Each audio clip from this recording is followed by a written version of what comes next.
కుట్రతోనే project DPR వెనక్కి అంటే ఆయన ఎన్డీఏలో ఉన్నాడు కాబట్టి ప్రధానమంత్రికో లేకపోతే ఇరిగేషన్ మినిస్టర్కో ఫోన్ చేసి ఆ డిపిఆర్ వెనక్కి పంపించండి అని చెప్పినట్టుగా చెప్పారు కేసీఆర్ గారు. సార్ నేనేమంటారు రిషి గారు, ఆంధ్రాలో చంద్రబాబు నాయుడు గారు ఉన్నా, రేపు వైఎస్ జగన్మోహన్ రెడ్డి ఉన్నా, రేపు పవన్ కళ్యాణ్ గారు ముఖ్యమంత్రిగా ఉన్నా, తెలంగాణ సంబంధించిన నీటి వాటాలకు, తెలంగాణ సంబంధించిన రంగాలకు అన్యాయం జరుగుతూ ఉంటే కేసీఆర్ గారు కానీ బీఆర్ఎస్ పార్టీ నాయకత్వం కానీ చూస్తూ ఊరుకోదు. అది వైఎస్ జగన్మోహన్ రెడ్డి అయినా కావచ్చు, రేపు పవన్ కళ్యాణ్ ముఖ్యమంత్రి అయినా కావచ్చు, రేపు నారా లోకేష్ ముఖ్యమంత్రి అయినా కావచ్చు, రేపు చంద్రబాబు నాయుడు గారు ఈ రోజు ముఖ్యమంత్రి ఉన్నా కావచ్చు. ఇది మొదటి స్టాండ్. రెండోది నేనేమంటున్నంటే, బనకచర్ల అనేది బీఆర్ఎస్ పార్టీ ఒత్తిడి వల్ల, బీఆర్ఎస్ పార్టీ తెలంగాణలో చేసిన ఉద్యమం వల్ల, బీఆర్ఎస్ పార్టీ పార్లమెంట్ సభ్యులు అయితే కేంద్ర ప్రభుత్వానికి మేము అప్పీల్ చేయడం వల్ల బనకచర్ల అనేది డిపిఆర్ ఆగింది. ఆగడంతో మళ్ళీ నల్లమల్ల సాగర్ పేరుతోటి ముఖ్యమంత్రి ఇరిగేషన్ మంత్రి బట్టి వీళ్ళంతా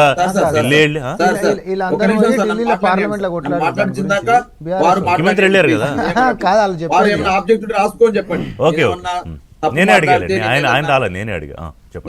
నేను ఆబ్జెక్ట్ చేస్తే ఆయన ఆబ్జెక్ట్ చేయాల్సింది ఏంటంటే రాసి పెట్టుకోమని చెప్పండి. నేను తప్పు మాట్లాడు, నేనే అడిగా. ఆయన నల్లమల్ల సాగర్ సంబంధించి రిషి గారు అయితే శ్రీశైలం రైట్ బ్యాంక్ కెనాల్ కావచ్చు, నాగార్జున రైట్ బ్యాంక్ కెనాల్ నుంచి ఆ యొక్క కాలువల సామర్థ్యాన్ని పెంచుతూ ఇవాళ కృష్ణా జలాల్లో కూడా కొంచెం ఆంధ్ర ప్రాంతం వైపు నీళ్లు తీసుకుపోయే ప్రయత్నం జరుగుతుందనే అంశం ఒకటి.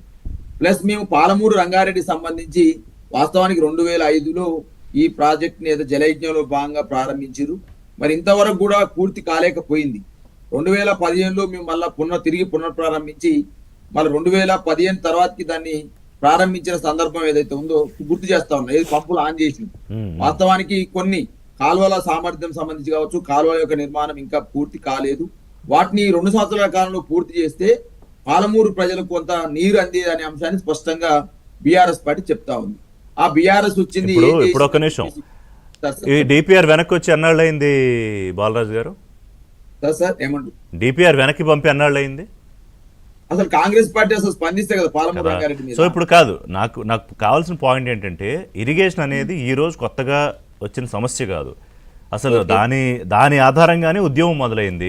ఉమ్మడి ఆంధ్రప్రదేశ్ ఉన్నప్పుడు మొదలైంది, లేకపోతే మీరు ప్రభుత్వంలో ఉన్న 10 ఏళ్ళు ఉంది, ఇప్పుడు ఉంది. ఎన్నికల్లో వరుస ఓటములు, రేపు రానున్న స్థానిక జడ్పీటీసీ ఎంపీటీసీతో పాటు అసెంబ్లీ ఎన్నికలకు ఫైట్ చేయాలంటే కేసీఆర్ తాను పొలిటికల్గా నేనున్నాను యాక్టివ్గా అని చెప్పకపోతే ఇప్పటికే బీఆర్ఎస్ పని అయిపోయింది అని విస్తృతంగా ప్రజల్లోకి కాంగ్రెస్ పార్టీ తీసుకెళ్తోంది కాబట్టి, బీజేపీ కూడా తీసుకెళ్తోంది కాబట్టి వచ్చామని చెప్పొచ్చు కదా మీరు.